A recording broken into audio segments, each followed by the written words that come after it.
Hello, I'm Lauren Green. Republican lawmakers are blasting the White House on the heels of a Fox News report that President Obama is planning to unveil a 10-part plan for overhauling U.S. immigration policy via executive action as early as next week. And joining us for reaction is Chuck Rocha, president of Solidarity Strategies, and Jim Gilmore, former Republican governor of Virginia, and now with the Free Congress Foundation. Welcome to you both.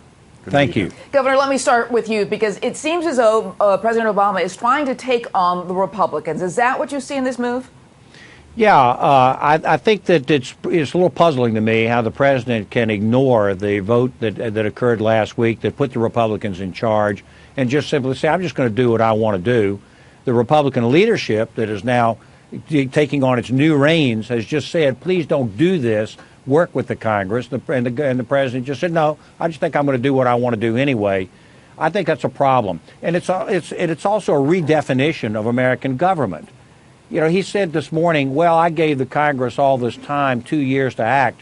Well, it's not up to him to give the Congress 2 years to act or to not act.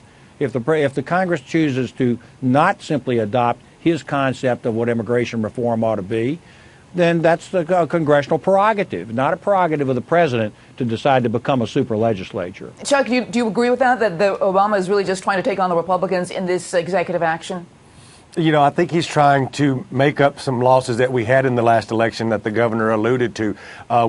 He made a commitment to the Latinos around the country, Latinos like me who were born here. My father was born here, but we hate the way that Latinos are demonstracized by this Congress and about our failed immigration policy.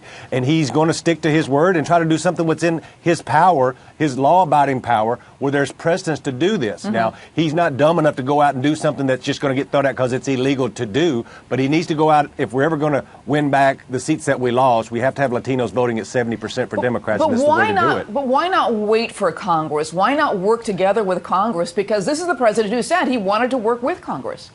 We've been waiting for a long time. We've been waiting forever. We've been waiting since the Senate actually passed a bipartisan bill that's been sitting in the House for a year. We went to the leadership in the House and said, okay, we want to piecemeal it? Okay, we'll piecemeal it. Okay, you don't want to pass the citizenship? Okay, we'll go along with that as well. We've been trying to make concessions the entire time, and that's what the president's alluding to, is that still nothing is getting done. Mm-hmm. And Governor, what do you think?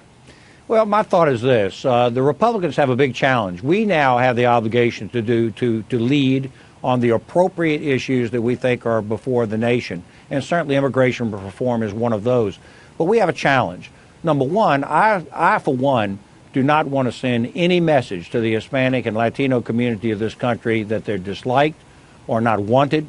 I think they're making a tremendous contribution, and they are the next wave of success for this country, just the way the Irish were and other people as well. So I'm not a nativist. The Republican base is nervous about the fact that we have to have a rule of law and a legitimate process that cannot be ignored. And I think that's a legitimate concern that has to be accommodated as well. So these are the challenges that are ahead of us as we provide the Republican leadership to work through this issue. So, Governor, but if Obama does move on this, what are the political implications? I mean, I hear some people talking as much as impeachment, that's very radical. But what are the political implications? Well, I for one, take impeachment pretty seriously. I think it should not be used and thrown around recklessly. I don't think the president's going to be impeached, but I think the president can be criticized. And when you move forward into 2016, real Republican leadership means that we work to actually solve these problems, that we offer positive proposals, that we put the proposals before the president, make him veto good policy. That's okay with me. But the challenge for us is how do we do this? And the president, on the other hand, by basically usurping the policy of the United States, I think is acting improperly, and it raises a whole different issue that's far and above, away differently from immigration or our attitude towards our new friends in the Hispanic community. These are all separate from the question of the president going over top of the Congress that was just reelected by the people. And Chuck, won't this make D.C. just even more toxic than it already is when the president does do this executive action? You know, our forefathers were pretty smart when they set up a Congress and checkpoints. And they, as the governor said, the people spoke last Tuesday. And people don't need to get mad at me because I'm saying that I'd like to see a fair immigration policy and our system broke. They need to talk to their lawmakers. If you're on the right of the right and you don't want this, you should tell your lawmakers. Just like Latino activists should be mobilizing Latino businessmen like me who came here and tell our story to try to get enough politicians who will pass something that would be good for all Americans. We want 11 million undocumented Latinos paying taxes, being a vibrant part of the economy. And we don't want any criminals. We don't want the bad side of any of this to come into America. I love this country, just like the governor loves this country, just like all those people who voted on Tuesday love their country. There has to be compromise to actually get things done, and the power of the people is how that will happen from whichever side decides to put the most pressure on their elected officials. Okay, Governor, you get the last word.